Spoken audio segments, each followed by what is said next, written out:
네, 안녕하십니까.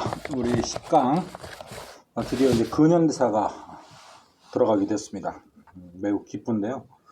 계속 말씀드리지만 이 앞쪽에 9강으로 구성되어 있는 전근대사를 여러분들이 방심하시면 뒤에 나오는 이 장수, 이 강수는 좀 많아요. 그런데 이게 이른바 근현대사라고 해서 이게 10년 단위로 쪼개지는 파트거든요. 그래서 제가 좀 강조를 드리는 것들 중심으로 좀 체크를 해주시면 이 앞쪽에 배웠던 것들이 다 선지로 요 파트의 문제라 할지라도 그 앞쪽에서 배웠던 게 선지로 나온 거 아니겠어요? 뭐 매번 그런 말씀을 계속 드렸었는데 앞쪽을 단단히 하시는 게 급선무다.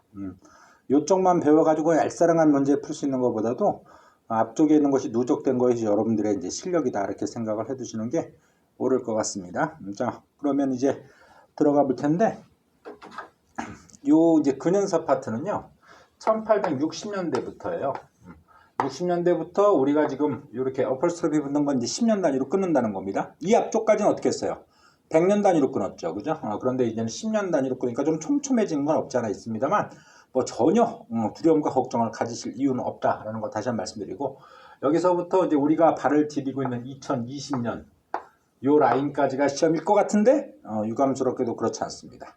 2005년 라인 정도까지만 시험에 나오거든요. 그래서 요거는 이제 옳지 않은 표현이고 여기서 이렇게 정도로만 체크해 주시면 돼요. 여기서 이제 10문제인데 또 말씀드리지만 선지 구성 자체가 전근대사에서 배운 것들이 나온단 말이야. 뭐 자꾸 이게 의문점이 생길까봐 좀 하나 밑밥을 깔아드릴 텐데 예를 들어서 김대중 정권이 시험에 나와요. 나왔다고 칩시다. 근데 김대중 정권의 정책으로 옳은 것 할 때 삼국통일 이런 게 나와. 고려의 건국 이게 오답 선지야. 충격받지 마. 리얼 팩트야.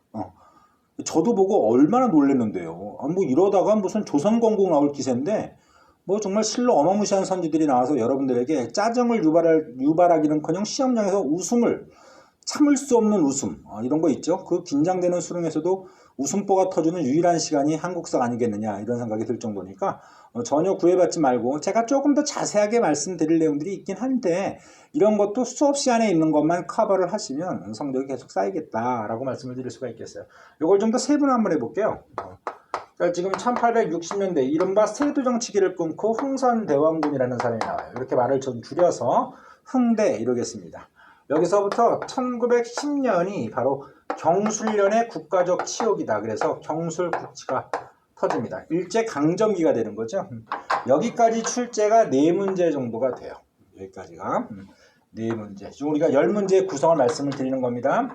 자, 그 다음에 이 1910년부터 1945년까지 여기까지가 바로 일제강점기죠. 이른바 일제강점기.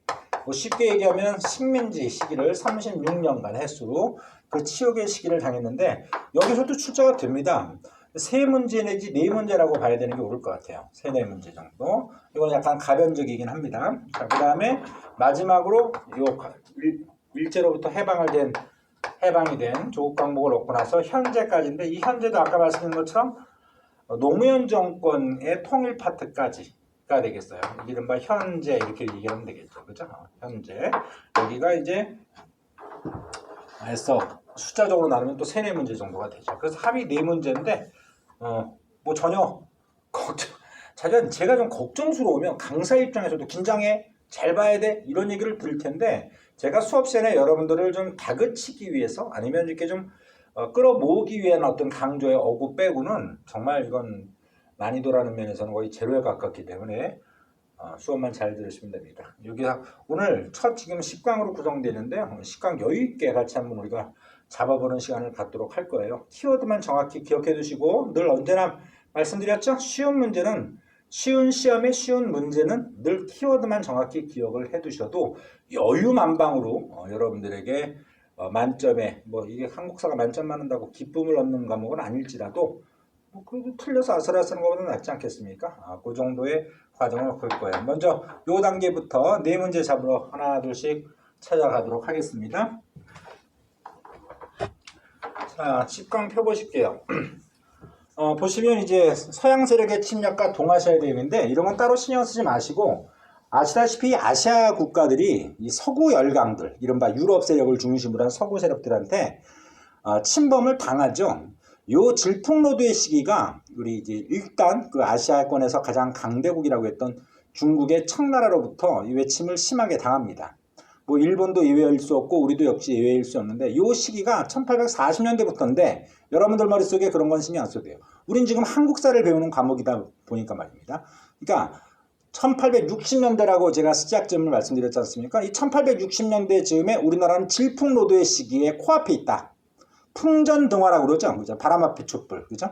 요 상황이 있다. 왜? 힘의 균형이 서구 유럽이 워낙 강성하고 아시아권은 재빠른 어떤 제스처를 취하지 못했기 때문에 이 변화되는 세계사적 대흐름에 편성을 못한 거죠.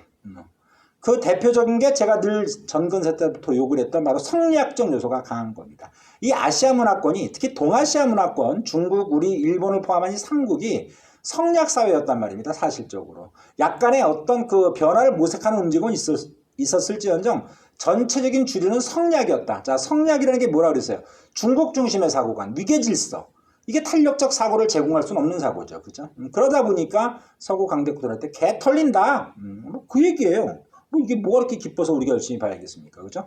우리나라의 역사에 한해서 체크를 좀 해보시면 될 것 같아요. 그래서 이 황토색으로 되어 있는 1번 서양 세력의 침략과 동아시아의 대응은 일단 얻어 터진다. 요것만 기본적 배경으로 잡고 가시면 되겠고 1860년대라는 거 그 정도만 기억을 해두시면 됩니다. 자, 먼저 1860년대는 무조건이에요. 이유가 없어요. 정말 이유가 없습니다. 무조건 흥선대원군을 찾으셔야 돼. 흥대. 이 흥선대원군은 말 그대로 대원군이에요. 대원군이란 말이 무슨 뜻일까요? 네. 아들은 왕이 되었어요. 근데 아버지인 당신이 자기가 왕이 안 된 사람이야. 이게 무슨 말인지 이해돼요? 아버지가 왕이면 아들이 왕인 게 순리죠. 그런데 이전 왕이 다른 가문에 뭐 같은 전주이시라도 다른 가문의 집안에 왕이 나왔다가 후사를 못 이어서 대를 못 잇게 된단 말입니다. 아들을 못 낳았다. 그러면 또 다른 왕족 중에서 자식이 있는 사람이 자신을 왕위로 올리고 자신은 왕의 아버지로서의 직함인 대원군이라는 명칭을 받는 거예요. 그래서 이 이하응이라는 본명을 갖고 있는 흥선대원군은 자신은 왕이 된 적이 없고요. 오히려 세도정치기, 바로 우리가 앞쪽 전근대사 말해에서 배웠던 게 세도정치기 아닙니까? 이 세도정치기 때 그 안동임 씨한테 엄청나게 두들겨 맞았어요. 이게 매를 맞았다는 표현도 뭐 사실 틀린 말이 아니고 엄청난 핍박을 당했습니다. 이 세도정치기 때 파워는 거의 왕을 훨씬 능가하기 때문에 왕족인 애들은 뭐 가볍게 죽일 수도 있는 거거든요. 근데 그 서슬퍼런 시기에 때 자기 목숨을 부지하면서 내가 이 세도정치기 타파하리라! 이를 악물고 갔는데 드디어 둘째 아들인 고종을 왕위로 올리게 되었죠. 조대비라는 사람의 도움으로. 그러면서 자신은 내 아들 고종이 아직 왕에 올랐지만 아직 연령이 어린 관계로 내가 대신 정치를 하겠다. 이른바 대리청정이라고 그래요. 그걸로 이 1860년대 요 10년 단위를 뜯어먹죠. 이게 원래 정확한 연도는 이런데 제가 연도 중심의 학습을 극단적으로 혐오하는 사람이라고 말씀들 드리잖아요. 그죠? 이렇게 됩니다. 그런데 이렇게 3년 이런 것에 연연할 필요가 없죠. 무조건 이렇게 1860년대라고 딱 끊어버리시면 돼요. 그럼 이 아저씨는 뭘 했을까? 그게 포인트죠.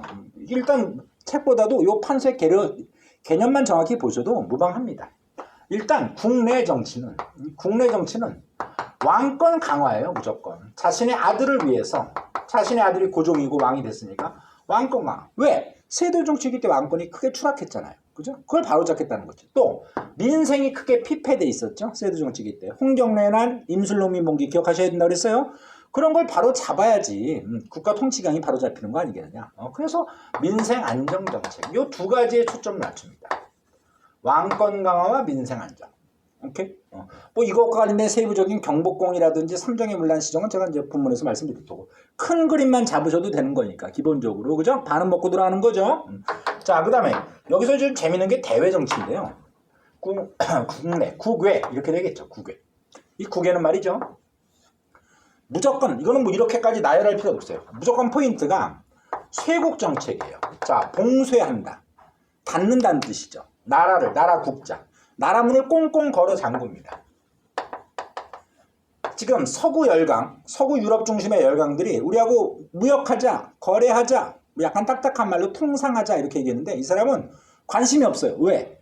이 앞쪽에 모델이 됐던 중국의 청나라가 1840년 라인부터 뭐 아편전쟁이다 이런 걸로 막 서구 열강들한테 두드려 맞거든요. 그 영국이라는 나라가 뭐 축구로 유명하지만 지금 사실 섬나라. 별거 아니잖아요. 지금 현재 볼 때. 그죠? 뭐 EU라는 그 유럽연합에서도 별로 큰 힘을 못 발휘하는 애들인데 뭐 축구만 좀 하죠. 그죠? 축구도 영국인들이 잘한다기보다 그 프리미어 리그가 유명한 거지. 근데 얘네들이 적어도 이 제국주의 열강에 팽배하던 시기 때는 해가 지지 않는 나라라고 해서 세계 식민지를 세계 식민지를 많이 갖췄지 않습니까? 그러니까 그런 나라한테도 청나라의 그 엄청난 규모의 인구를 기반으로 하는데도 불구하고 영국한테 털렸단 말입니다. 그걸 보고 이 사람은 현타가 온 거예요. 아버지 나라로 섬겼던 나라도 저렇게 털리는데 우리가 어떻게 버틸 수가 있겠냐. 그러니 아예 교류 자체를 하지 말자. 청나라는 교류를 했다가 털리는 거고 우리는 교류도 안 할랜다. 문을 꽁꽁 걸어 잠그는 거죠. 그걸 바로 쇄국정책이다. 그럼 쇄국정책으로 해서 안 만났으면 됐느냐? 그게 아니죠. 문제는 여기서 터지는 거예요. 이것 때문에 제국주의 열강이 서구 세력들이 문 열어라 이 쌉새야. 그 문 열려고 했는데 문 안 열어. 이러다가 충돌이 생기는 거잖아. 그죠? 그래서 대외 충돌이 허다합니다. 요거를 제가 가볍게 그래프 형식으로 도표 형식으로 정리해 드릴 텐데 제가 아마 가르치는 수준은 지금 수능이 요구하는 것을 한 10배 이상 초과할 것 같아요. 그래서 제가 좀 난이도도 좀 줄이긴 할 텐데 어찌됐건 기본적으로 이 사람은 이 틀만 정확히 잡아두시면 되고요. 이 다음에 요 챕터 10이 분량이 좀 많은 편이거든요. 부피가. 요 답이 1870년대로 넘어가요. 당연하겠죠. 시기적으로는. 요때 연도는 73년이지만 그런 거 쳐다보지 말라고 그랬죠. 자기가 직접 애써서 뽑은 며느리 곧 고종의 와이프한테 자기가 밀려나가죠. 그게 바로 그 유명한 민비라는 사람입니다. 뭐 명성황후라고 높게 평가하는 사람도 있고요. 그건 가치관의 차이니까 저한테는 강요하지 마세요. 네. 뭐 그 이름이 정해져 있는 것도 아니고 누구는 을미사변, 그 사람의 죽음을 을미사변이라고도 부르고 누구는 명성황후 시해 사건이라도 부르는 거거든요. 동일한 사건을. 뭐 그런 걸 가지고 이렇게 왈가왈부하는 것 자체는 좀 무의미해 보이고요. 결과적으로 자기가 직접 뽑은 며느리한테 내 처짐을 당합니다. 아들 고종도 자기를 뭐 이렇게 만류하지 않았어요. 그래서 흥선대원의 시기는 요 시기 때는 없다고 보시는 게 맞겠고요. 결과적으로 고종이라는 사람과 왕과 그 다음에 민비 와이프죠. 근데 사실 민비가 이 드센 여자거든요. 자기가 정치를 해요. 왕비가. 우리나라 역사에서 이런 경우는 없죠. 여왕이 있었던 적은 있어도 왕비가 곧 중전이 정치를 쥐락펴락했던 적은 전무후무합니다. 이건. 참 이래서 이게 이 사람에 대한 평가가 다양할 텐데 어찌됐건 이 사람들은 문호를 여는 문호 개방 정책이에요. 닫힌 문을 열자 이거죠. 시대착오적 발상이다. 문호를 닫는 것. 그러다 보니까 이때 연도는 76년인데 전 그런 게 관심이 없다고 그랬습니다. 강화도 조약이라고 해서 우리가 많이 가는 이 서울 인근에 인천광역시에 포함되어 있죠.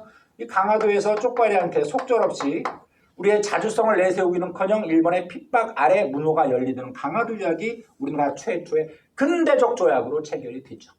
뭐 부산, 원산, 인천, 계양장 우리나라는 자주 독립국이다. 뭐 연해 측량권 뭐 여러 가지가 있는데 그런 얘기도 역시 현 수능에서 요구하는 지적 수준이 아닙니다. 현 수능에서 요구하는 것보다 몇 배는 초과하죠. 결과적으로 저는 여러분들에게 지금 이 흐름 속에서 이게 흐름이다. 이런 단어가 나왔는데 이게 문호를 여는 최초의 근대적 조약이구나. 전근대적 조약이 아니라 근대적 조약이구나. 70년대구나. 흥선대원은 없구나. 흥선대원은 문을 닫는 사람인데 문을 닫는 사람이 어떻게 문호를 열었겠어요. 그렇죠? 요런 구도구나. 오케이? 그렇게만 인지해 두시면 충분해요. 그 다음에 더 가볼게요. 여기 좀 공간이 좀 잘리는 느낌인데 제가 탐사를 좀 왼쪽부터 해서 어차피 이 정도만 간략히 뭐 흐름만 잡는 거니까 1880년대 이때는 이제 본격적 개화 정책이 펼쳐지겠죠. 문호를 열었다. 10개자 아닙니까? 대화자. 그죠? 본격적 개화 정책이 추진되고 이것에 대한 여러 가지 내용들이 나와요. 여러분들이 아마 아실만한 게 별기군이다. 신식군대. 뭐 이런 것도 한번 들어보셨을 것 같고 왜 우리 구식군대는 신식군대에 비해서 열악하게 대우해 주느냐. 그거에 대한 반발이 이모군란. 3.1 천하로 유명한 이 김옥균 중심의 갑신정변 이런 게 다 이때 터지는 거예요. 격변의 시기죠. 왜? 보세요. 닫았다가 열었다가 연 상태에선 그동안 닫혔던 것이 얼어 녹으면서 부피가 커지잖아요. 그죠? 그러니까 이게 티격태격하는 소리가 들릴 수밖에 없어요. 본격적 개화 정책과 관련된 여러 가지 사건들이 사건사고가 이때부터 나옵니다. 사실 이때도 이게 사건이라면 사건이겠지만 이런 내부 외적인 충돌이 생기는 게 바로 이 80년대 일이에요. 그러니까 기본적인 골격이 참 이게 자꾸 옛날 생각나게 만드는데 옛날에 그 빡센 국사일 때 이런 걸 미주알 구조를 다 했어야 됐어요. 아마 이 챕터 10강을 제대로 된 개념 정리를 한다면 이거 한 4시간 5시간 걸리거든요. 그렇죠. 그 정도 해도 만점을 받는다는 보장을 못했던 게 국사인데 요즘 국사는 아주 개허접이라 정말 이 개라는 접두사를 계속 써야만 되는데 마음이 아프다. 개허접이라 이것만 알아도 제가 볼 때 이 문제 이 파트와 관련된 기출문제 10문제에서 6문제는 풀릴걸? 좀 그래요. 슬픕니다. 자, 뭐 슬픔을 뒤로 한 채 저는 또 따박따박 진도를 나가야 되니까 자, 먼저 그럼 요 기본적 틀에서 1860년대의 흥선대원군 정책을 먼저 보도록 할게요. 자, 중괄호 2번이요. 흥선대원의 개혁정책 별표 3방 치시고 이건 여러분들이 부인을 한들 시험에 안 나오기도 쉽지 않아요. 왜? 시험이 쉬우니까. 어려운 시험이 내겠어 이거? 못 내요. 욕먹어요. 근데 시험이 쉬우니까 자꾸 낸다 이거. 자, 갑니다. 배경을 한번 읽어볼게요. 별표 3방 큰 제목으로 치셔야 되고요. 집권 직전의 국내 정세, 세두 정치계 폐단과 삼정의 문란을 배경으로 전국적인 밀란이 발생했다. 그 임술농민봉기가 가장 그 직전에 있었던 큰 사건이죠. 홍경래나는 세두 정치기 초기라고 그랬고 이 정도면 완벽해요, 진짜. 그 다음에 천주교와 동학의 발생. 자, 천주교하고 동학도 지난번 말미에 짧게 말씀드렸어요. 어떤 특징이 있어요? 인간 평등이 있다. 그럼 이건 최고 지배층 입장에서 볼 땐 껄끄러운 그 사고야? 아니면 이건 뭐 받아들이기 아주 편한 사고야? 아니, 신문제 사회를 기반으로 성리학적 명문론을 기반으로 한 게 조선 500년인데 우리 모든 평등하다 그러면 이건 통치하는 사람 입장에서 골머리 아픈 거예요. 그죠? 그러니까 이것도 탄압 들어가겠지. 그러니까 천주교는 박해받는 거고 동학은 동학 농민운동 터지는 거야. 이해되시죠? 어려운 말이 전혀 아닌 듯 싶습니다. 일단 밑밥은 깔아드렸고요. 여기서 누가 질문을 해서요. 삼정의 문란이 뭡니까? 이렇게 되는데 밑 하나는 거 가볍게 이렇게. 이 삼정이라는 게 석삼자예요. 석삼자. 너무 쉬운 한자라 이렇게 적어볼게요. 정말 이거 모르는 사람은 빨리 우리 국적 정리를 하자고. 나 이게 뭔지 몰라요. 막 이런 난해한 표정지는 정말 제가 난감합니다. 이 세 가지. 저도 어려운 정자는 못 적겠어요. 삼정인데 이건 너무 난해하고 세 개의 정치 구조가 있는데 백성들을 위한 정치. 이게 문란이 됐다는 말이 포인트야. 응? 세금제도, 그 다음에 어려운 사람에게 봄에 빌려주고 가래받는 춘대춘합제도, 환곡이라고 그래요. 그 다음에 군대 가는. 우리나라란 말이 자꾸 제가 입에 배서 그런데 죄송합니다. 조선이란 나라가 얼마나 골가는 나라냐면 16세기 이후부터는 돈을 내고 군대를 뺐어요. 그러니까 쉽게 얘기해서 군대 갈 사람이 돈 있니? 돈 내. 왜요? 군대 빼줄게. 예? 이렇게 되는 거야. 돈 많은 사람 군대 안 갔거든요. 근데 30개월 한 저로서 정말 빡칩니다만. 어찌됐건 이렇게 종류가 세 가지인데 머릿속에 담으려고도 하지 마. 세금도 내고 춘대춘학과 관련된 이자도 내고 군대 안 가기 위한 군포라고 그래요. 짧게 군대 안 가기 위한 비용 지불 이런 제도가 다 문란돼 있다는 게 문제지. 삼정의 문란. 아래 화살표. 그죠? 그러니까 나라가 개판이란 얘기야. 쉽게 얘기해서.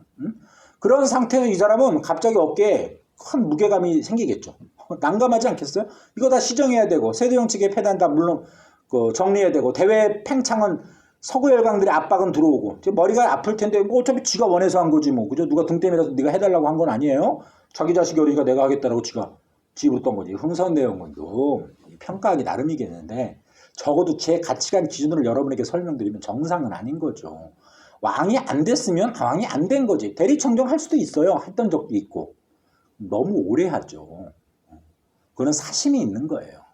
자기가 왕은 아니나 왕인 역할을 해보고 싶은 거지. 안 그러면 이렇게 나댈 수가 없는 거거든. 그러니까 모난돌이 정 맞는 거 이건 역사의 순리잖아요. 그러니까 자기가 직접 선별한 며느리한테 자기가 내처짐을 당하는 거죠. 아휴 참 뭐 딱하다. 근데 우린 지금 사람의 뭐 딱하고 뭐 능력 있고 이런 걸 지금 구분하는 게 아니기 때문에 자 개혁 정치라고 되어 있는데 뭐 다른 얘기보다도 이긴 옆에다가 왕권 강화라고 좀 크게 적어주세요. 중괄호 2번 개혁정책 옆에 여백 있죠? 왕권 강화 이렇게 적어두세요. 좌우지간 왕권이 무너져서 나라가 개판됐던 거니까 그를 바로잡으려는 면에서 체크를 해두시면 되겠고요. 편하게 가볼게. 자, 세두 정치계 폐단을 시정하려고 했다. 이해만 하셔. 밑줄도 긋지 마. 앞쪽이 세두 정치계였던 것만 기억하시면 되잖아. 두 번째 정치교육인데 이게 시험에 나온다. 제목은 신경 쓰지 말고 조선 후기 임진왜란 이후를 조선 후기라고 통칭한다 그랬지. 그때 최고 권력기구는 조선의 최고 권력기구는 비변사라고 해. 조선이 건국 초에는 무조건 의정부야. 그죠? 의정부 서사제, 육조직계제 기억하지? 근데 임진왜란 이후에는 비변사라는 군사기구가 최고 권력기구화되었어. 최고 권력기구로 자리매김했는데 이 사람의 마인드는 정상적이지 않은 거야. 왜? 조선 건국 초가 정상적이라고 보는 사람이거든. 그러니까 비변사의 기능을 조선후기 절대 강자라고 하는 이 조선후기 최고 권력기구, 이 비변사의 기능을 축소한 다음에 결과적으로는 폐지까지 시키고, 원래 최고였던 뭐를 다시 부활시키는 거야? 부활이라는 단어를 모를 리는 없겠죠, 여러분들? 의정부를 부활시키는 거지. 왜? 의정부가 비변사가 최고였기 때문에 조선후기 때는 좀 몸을 낮추었거든요. 바닥으로 기었단 말입니다. 그걸 다시 원상복귀시키는 거예요. 그러니까 지금 제가 이유 비슷하게 말씀드리는데 시험은 쿨해요. 이걸 그냥 선지로 돼요. 비변사의 기능 축소 끝 폐지, 그 다음에 의정부 부활. 오케이? 이래야지 왕권이 바로 선다. 됐어? 두 번째. 그 다음에 상고는 빼셔도 되겠어요. 여기 통치체제 정비를 위해서 법전 만들었다고 해서 대전회통, 육전조례가 있어요. 대전회통 정도만 가볍게 밑줄 그으세요. 대전회통.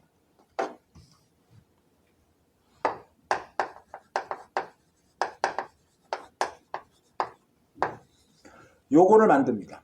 근데 이것도 오히려 우리가 앞쪽에 배웠던 조선건국 초에 성종 때 완성된 최고의 조선 15세기를 대표로 하는 법전이 뭐라 그랬어요?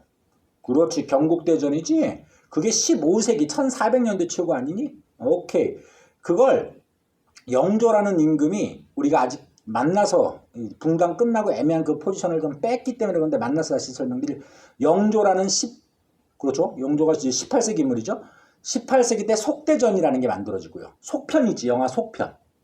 그래서 경국대전의 속편이라 해서 속대전이라는 게 만들어지고, 바로 손자인 정조 때 대전 통편이 만들어지고, 그 다음에 이 사람 때는 대전 회통이 만들어지는데, 자, 듣기에도 어떠니? 어려울 수 있겠는데 이런 생각이 들지. 근데 어려운 문제 안 나오지.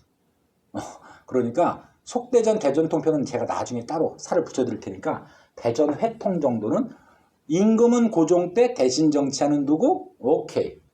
흥선대문 때 잠깐 만들어졌다 정도만 하나 가볍게 인지해도. 자, 그 다음에 경복궁 중건. 말 많아요. 여러분들, 제가 경복궁 언제 불탔다 그랬어요? 붕당 때 설명드렸는데, 저희 수업은 붕당에다 농축돼 있지 않습니까? 에키스처럼.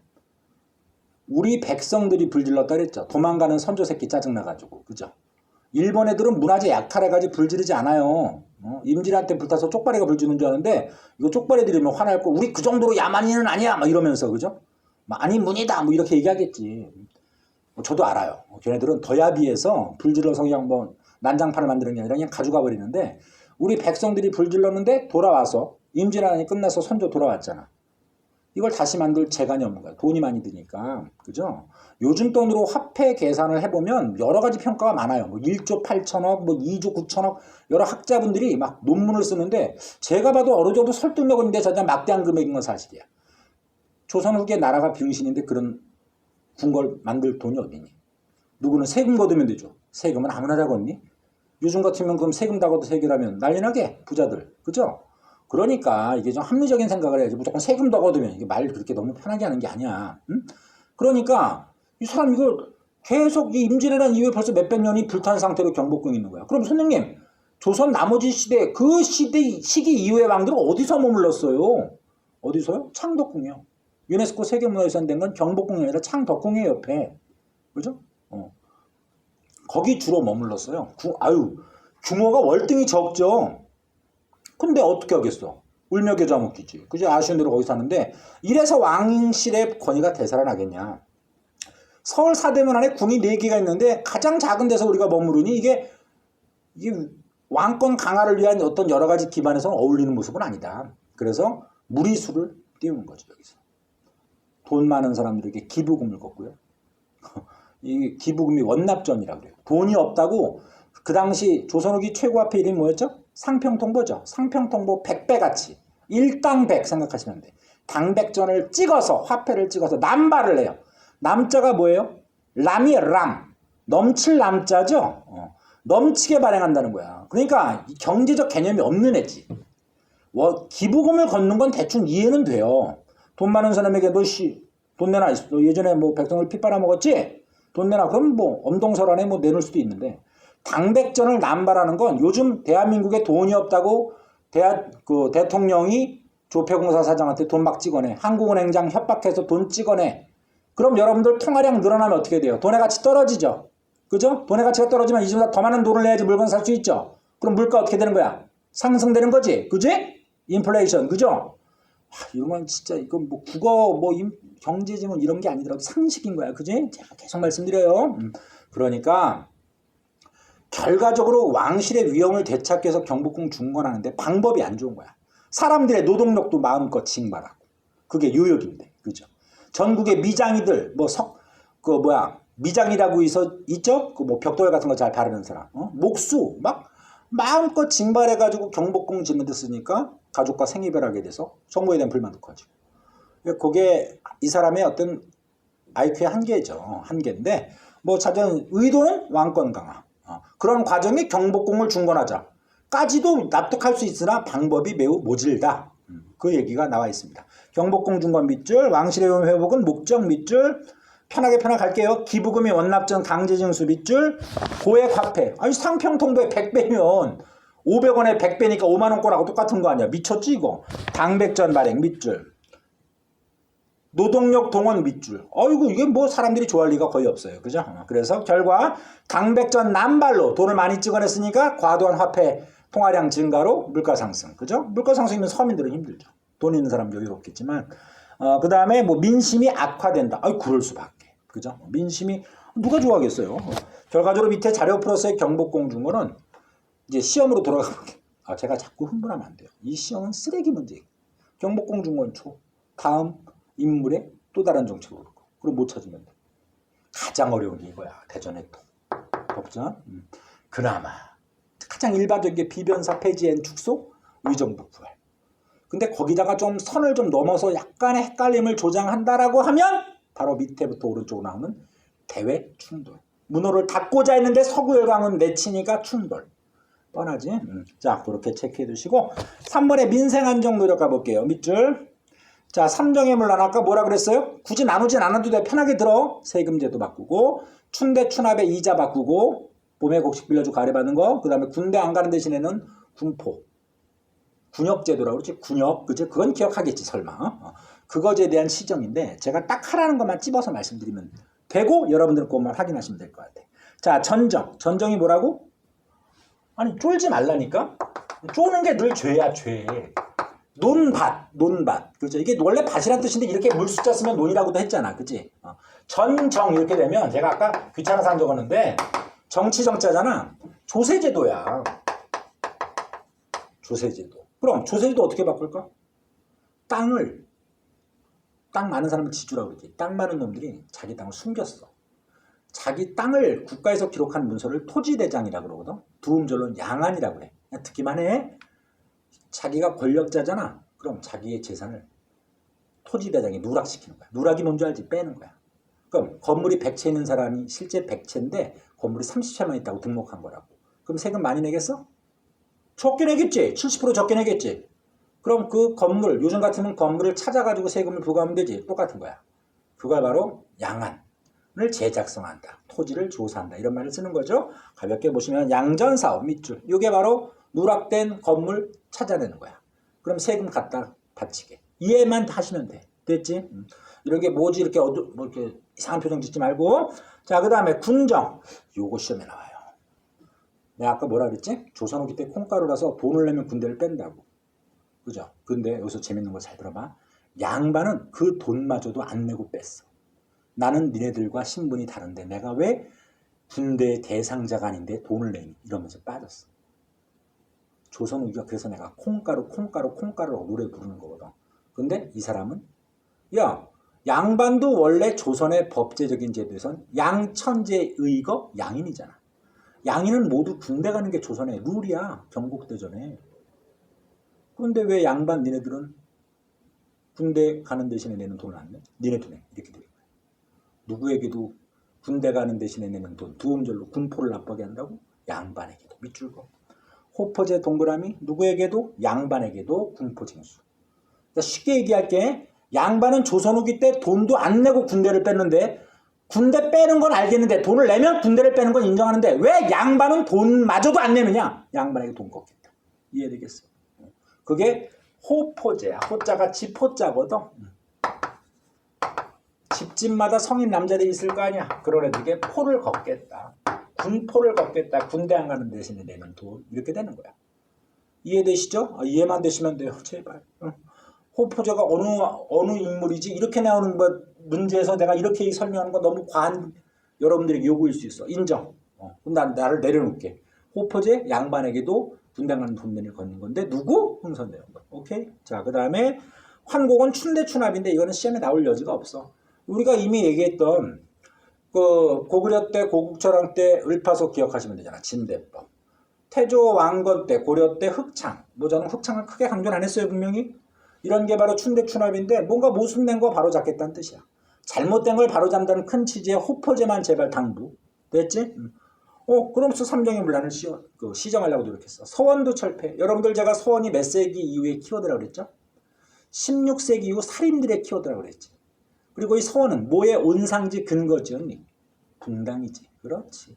이 사람 붕당 깨고 싶은 사람이지. 이미 붕당은 깨졌잖아요. 맞아요. 맞아요. 정확히 맞아요. 세도 정치기 때는 붕당이 없어졌어요. 특정 가문의 권력 잡으니까. 근데 이 사람은 그 세도 정치를 깬 사람이지. 그러니까 붕당이 다시 재부활할 수도 있다고 걱정스러워하는 거야. 그러니까 붕당의 근거지는 서원을 철폐하는 거야. 이해돼? 뭐 전국에 40몇 개소만 남겨놓고 47개소인데 알 필요 없어.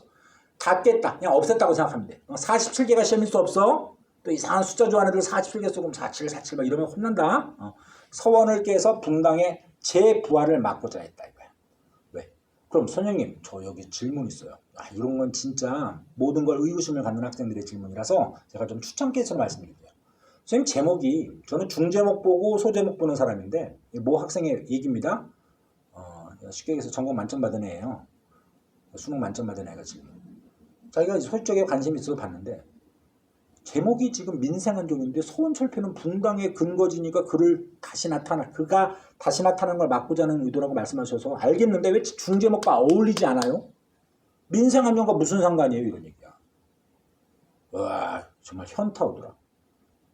진짜 저도 습관처럼 가르치는데 물론 머릿속에 제 머릿속엔 있겠죠. 근데 그냥 애들이 뭐 의문점도 없고 그러니까 그냥 편안하게 가르치는데 이거 딱 갑자기 보니까 내 머릿속에 있던 잠자있던 지식이 다시 올라오는 거야. 나 정말 그런 학생 만나는 건 정말 대단한 즐거움이거든요. 제가 그래서 그 학생에게 얘기했던 팁을 똑같이 드릴게요.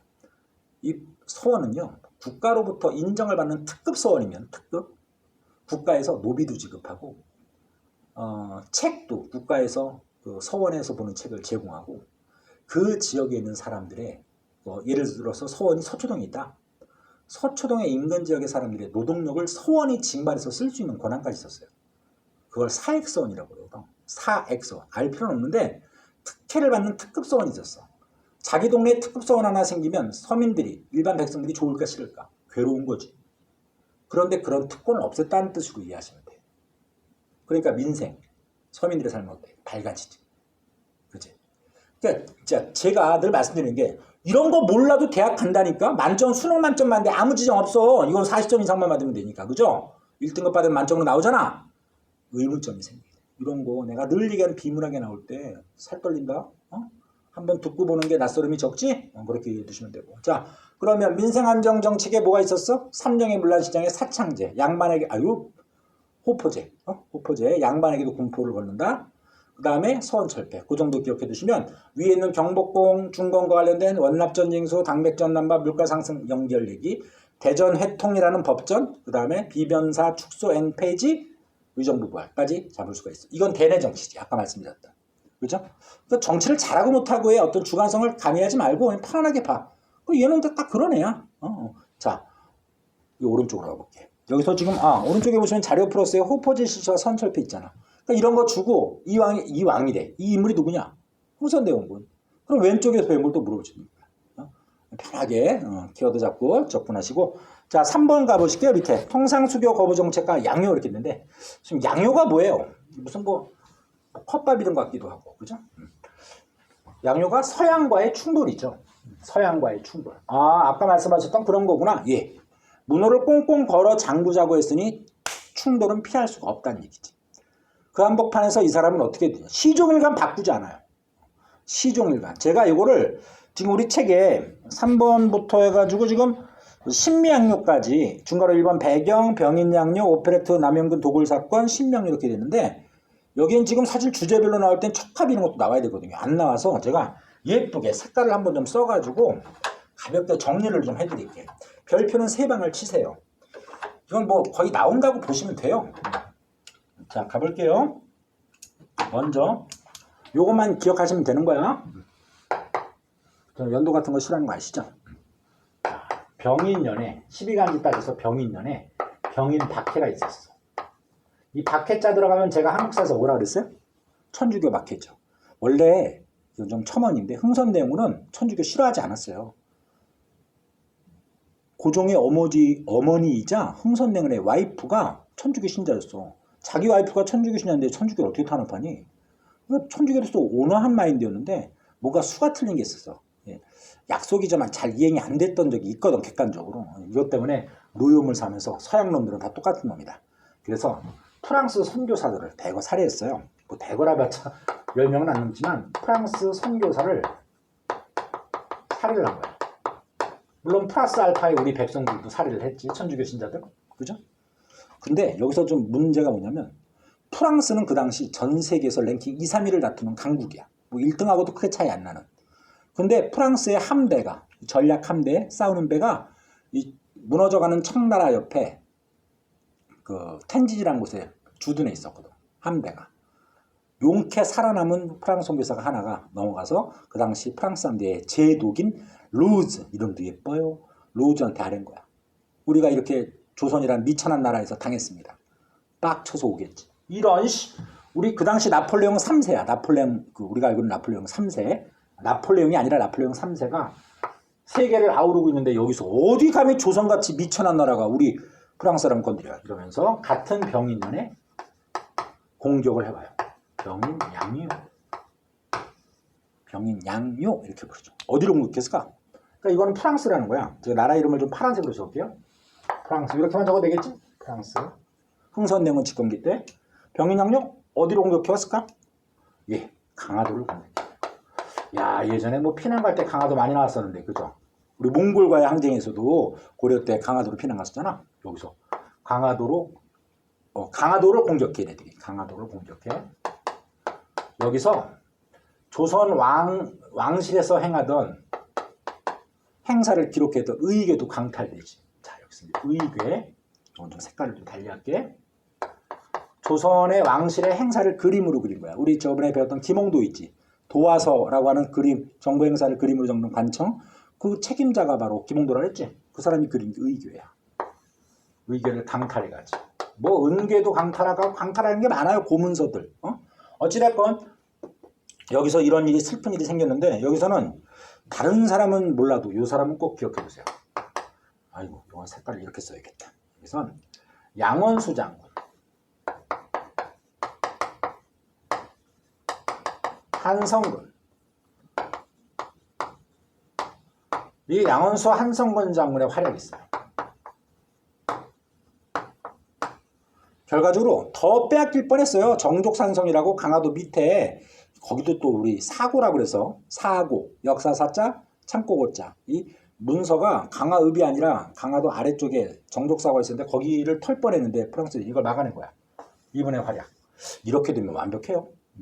이게 바로 프랑스와 관련된다. 흥선대원 집권기. 연도는 1866년인데 난 모르겠어 그런 거. 빵빵빵. 오케이? 됐지? 병인자 들어가면 프랑스야. 말이 이상하다. 병인 박해 때문에 이게 생긴 거야. 순서를 제가 이렇게 빨간색으로 아주 강한 빨간색으로 볼게요. 강한 빨간색 어디 있어? 1번. 이게 1번. 그럼 이게 2번 이렇게 됐겠지? 아니야. 3번이야. 이걸 조심하시면 완벽해. 여기서 미국과의 충돌이 생겨요. 요 사이에 1번과 2번 사이. 그게 바로 여기다 선을 좀 맞춰서 그렇게 또 해서 제너럴 셔먼호 사건. 뭐 주관식 없으니까 편하게 접근하세요. 제너럴 셔먼호 배호자야. 요 사건이 1번과 2번 사이, 3번 사이에 제너럴 셔먼호 사건이 터져. 미국 배인데 우리나라 대동강, 지금 북한 평양에 있는 대동강으로 거꾸로 치고 올라와서 우리하고 무역하자, 장사하자 이랬어. 근데 평양이 어떤 곳이야? 대동강 평양은 고구려 마지막 수도였잖아. 자주성이 세지. 모이시 양키놈들아 이러면서 양쪽 대동강 양쪽에서 막 돌 던지고 화살 던지고 이랬더니 얘가 망했다 이러면서 백하다가 그 프로펠러가 아니라 뭐냐 그 스크류가 그 모래톱에 걸려서 부러지면서 거기서 집단 무슨 말 했을까? 다구리를 당해요. 16명 선원이 전원 사망하는 제너럴 처음으로 사건이 터집니다. 그러니까 이거 미국 입장에서는 봉변이지. 네. 좀 이게 지금 순서를 말씀드리는 거예요. 순서를. 개연성으로는 1번, 3번이고 순서는 이렇게 되죠. 이 정도까지 물어보면 최고 난이도라니까. 그럼 선생님 미국이라는 슈퍼 강대국도 20세기 깡패국가로 발돋움하는 미국도 곧 프랑스처럼 쳐들어오겠네요. 우리 큰일 났네요. 얘네들은 좀 늦게 와요. 왜 늦게 오냐면 이때가 남북전쟁 때야. 여러분들 링컨 대통령 노예해방 남북전쟁 알지? 딱 그때 걸려가지고 이런 배 하나가 없어진 거에 대해서 물론 궁금하고 찾아보고 싶겠지만 자기네 나라에서 이른바 시빌 워가 터졌는데 내전이 터졌는데 그거 찾을 수 있겠어? 못 오지. 그래서 5년 뒤에 와. 5년 뒤에. 그 5년이 중요하진 또 전혀 안 와. 자, 그래서 요것과의 연결성. 지금 요거는 연결성 봐봐. 요렇게 떨어지지? 요거는 연결성이 좀 뒤로 떨어져. 시기적으로 시간차가 꽤 크다는 거야. 선생님, 그럼 제가 이렇게 좀 선을 한번 그어볼게요. 예, 그어보죠. 여기까지가 같은 연도고, 연도가 중요하지 않지만, 1번, 2번, 3번은 각순위에 터진 거야. 요거는 연결성은 여기에 터지는데, 이거는 시간차가 꽤 있어. 그럼 요 사이에 바로 미국이 아니라 또, 참 이게 웃기는데, 배는 영국 배를 탔는데, 국적은 독일인이고, 출생은 유태인. 복잡해. 이런 애 정말 너무 싫어. 뭐라고 적어야 될지도 모르겠어요. 영독, 유 이렇게 적어야 되나? 여기 이제 오페르트라는 애가 여기 밑에도 나와 있죠. 오페르트 이름만 볼 땐 독일인이 아마죠, 그지? 오페르트 도굴 미수 사건이 터져. 도굴 미수 사건. 미수야 완수도 아니고, 그죠? 오페르트가 이 흥선대원군의 아버지의 묘, 남영균의 묘이자 그 당시 그 고종의 할아버지지. 할아버지의 묘를 도구를 해서 뼈를 빼서 무덤에서 니네 아버지 뼈다.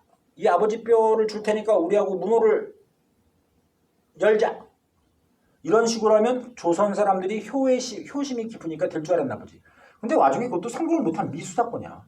이게 당연히 흥선대원이 귀에 안 들어갔겠어? 흥선대원 대폭발했지. 이런 야만족 새끼들.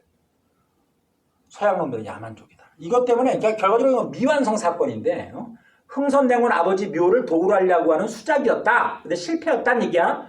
이것 때문에 흥선대원은 보세요. 1번, 2번, 3번으로 연타로 지금 계속 짜증나는데 4번은 치명타지. 그죠? 흥대 입장에서는 서양 세력에 대한 반발의 최고조에 이르는 사건이야. 이거 돌아버리겠네. 이 오랑캐놈들. 이러는데 잊을만 할 때 요것 때문에 뭐가 또 날라와? 신미양요가 71년에 터지는 거야. 전 연도 몰라요. 알 필요 없어요. 신미양요. 누가 이 미가 미국이래. 이씨. 제발. 11년인지 따져서. 신미양요. 그 신미양요는 그럼 그 강성한 미국의 배를 가지고 어디로 묵혔어? 또 강화도지. 여기는 강화도로 묵혔는데 여긴 막아내기라도 했지. 여긴 다 죽어요.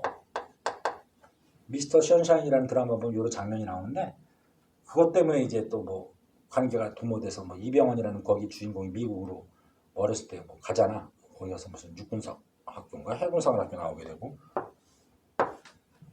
전원이 다 사망하는데 그때 가장 비참하게 돌아가시는 분이 바로 어제현 장군이야. 워낙 성이 희성이라서 어제현 장군. 공헌이 있었지만 결과적으로 이분은 또 사망을 하시는 거예요.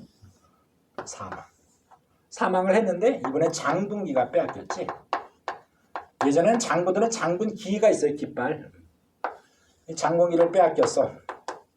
근데 그것이 이제 미국에 갔다가 우리 이제 미국하고 우리가 사이가 나쁘진 않잖아요. 그래서 돌려달라고 했더니 이렇게 반환이 됐어요. 어찌됐건 어제현 장군 강화도 장군기 빼앗김. 여긴 의궤 이런 식으로 키워드를 갖고 순서로 보면 여기가 어떻게 되니? 5번째가 되지.